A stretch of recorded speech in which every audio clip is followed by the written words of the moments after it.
بسم اللہ الحمد للہ والصلاة والسلام علی رسول اللہ۔ السلام علیکم ورحمۃ اللہ وبرکاتہ۔ ماہ محرم الحرام، یوم عاشوراء اور سیدنا حضرت حسین شہید کربلا، قسط نمبر 10۔ وہ شہید ناز تھا جس کا نام حسین تھا۔ اے کربلا کی خاک، اس احسان کو نہ بھول، تڑپی ہے تجھ پر لاش جگر گوشے بطول۔ اسلام کے لہو سے تیری پیاس بجھ گئی، سیراب کر گیا ہے تجھے خونے رگ رسول۔ وہ حسین ذی وقار جن کا کلام انتہائی دلربا و دل نشین و دلکش ہوتا تھا، تلاوت کلام پاک کے ساتھ صوتی ہم آہنگی سامعین کے کانوں میں رس گھول دیتی تھی، جن کی صورت اور سیرت باعث رشک حوران جنا تھی۔ نام بھی حسین، کام بھی حسین، ابتدا بھی حسین، انجام حسین۔ اس طرح ساری زندگی آپ حسین و جمیل اور طیب اور طاہر تھے، سراپا حسن و جمال و کمال اور پیکر سعادت و سیادت تھے۔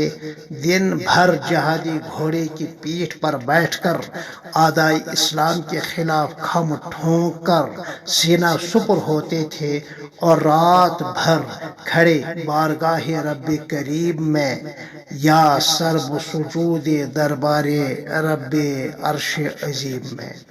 وہ شہید کربلا جو جوان بیٹی کی میت پر نہ رویا، جس نے کچھ کھو کے بھی پھر بھی کچھ نہ کھویا، جو دہکتی آگ کے شعلوں پر سویا، جس نے اپنے خون سے دنیا کو دھویا۔ کون حسین؟ وہ جو مجمع خصائل حمیدہ تھے، جو امت رسول کے غم خار اور دل دادا تھے، حق اور صداقت کے علم بردار تھے، احسان و اخلاص کے گوہر آبدار تھے، ایثار و انفاق کے لال بدخشاں تھے، عبادات و ریاضت کے شب زندہ دار تھے، اور جنتی جوانوں کے سردار تھے۔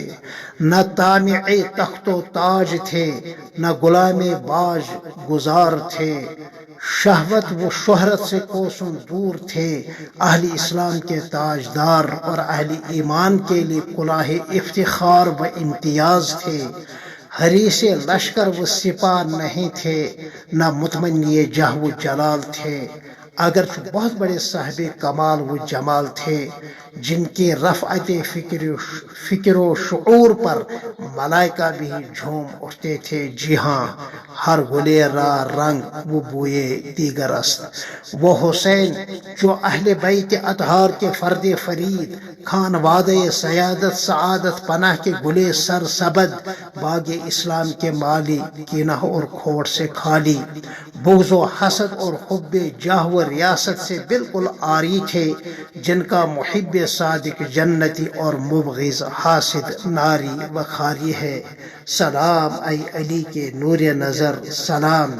حق تو یہ ہے کہ حق کو چھپایا نہیں جا سکتا، اور تاریخ کی حقائق اس پر شاہد عدل ہیں کہ سیدنا حضرت حسین صداقت صدیق سے، شجاعت فاروق سے، غیرت عثمان سے، حکمت علی سے پوری طرح مستفید تھے۔